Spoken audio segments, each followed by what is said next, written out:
इस देश को तमाशा बनाने का काम नरेंद्र मोदी की सरकार ने और उनके विफल मंत्रियों ने किया हुआ है। अभी नीट की परीक्षा पर बवाल मचा हुआ था। मंत्री जी कह रहे थे कोई पेपर लीक नहीं हुआ।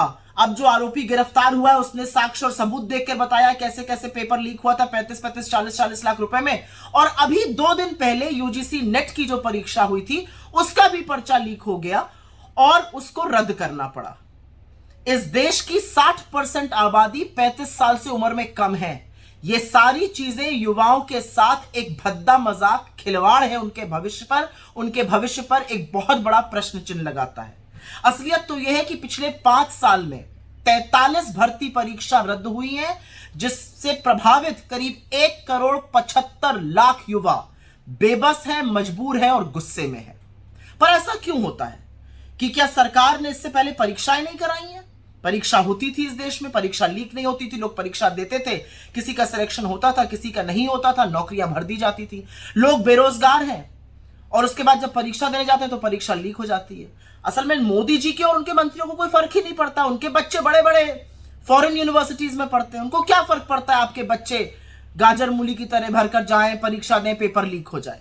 कभी इन लोगों ने सोचा है कि इस पेपर लीक का लोगों की मनोस्थिति पर क्या फर्क पड़ता है? बच्चे दिन रात मेहनत करते हैं, सुबह 4-4, 3-3, 4-4 बजे उठकर मेहनत करते हैं, पूरी पूरी रात पढ़ते हैं, न खाने का न पीने का कोई हवाला नहीं है, दिन भर पढ़ते हैं।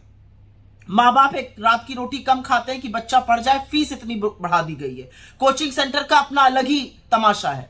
और उसके बाद जब पढ़ लिख कर परीक्षा की बारी आती है तो पैसे देकर फिर एक बार एक निवाला कम खाकर पैसे देकर फॉर्म खरीदा जाता है।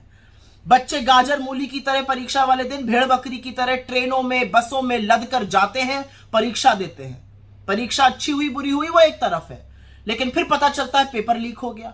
और पेपर छोटे मोटे एग्जाम का नहीं, पेपर नीट का लीक हो रहा है, नेट का लीक हो रहा है, आर्मी रिक्रूटमेंट का लीक हो रहा है, पुलिस भर्ती का गुजरात से लेकर यूपी तक लीक हो रहा है, यूपी टेट लीक हो रहा है। एक के बाद सीबीएसई के मैथ्स और अंग्रेजी के पेपर लीक हो रहे हैं, एक के बाद एक पेपर लीक होता जा रहा है। तो ये किसकी जिम्मेदारी है? ये जो पेपर लीक माफिया है इसके खिलाफ कार्रवाई कौन करेगा और कार्रवाई क्यों नहीं हो रही है? और हर बार कहीं ना कहीं पेपर लीक माफिया के जो तार हैं वो या तो गुजरात से या भाजपा से जुड़े हुए पाए जाते हैं। भाजपा के नेता उसमें संलग्न रहते हैं। लपक के आके क्लीन चिट दे दी धर्मेंद्र प्रधान ने, पेपर लीक नहीं हुआ। अब क्या बोलेंगे जब नीट का पेपर लीक हुआ?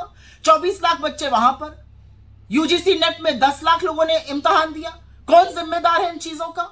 तो असलियत यह है कि पूरी तरह से उदासीन, पूरी तरह से अकर्मण्य और सरकार की विफलता का जो सबसे बड़ा दंश है, जो सबसे बड़ा दर्द है, वो इस देश के युवा को झेलना पड़ रहा है। उसने आपको सबक सिखाया है, लेकिन आप शायद अभी सबक सीख नहीं पाए हैं। लेकिन इस देश के भविष्य के साथ, इस देश के युवाओं के साथ खिलवाड़ करना बंद कर दीजिए। पेपर लीक माफियाओं का नहीं, युवाओं का सहारा बनिए, उनको संरक्षण दीजिए।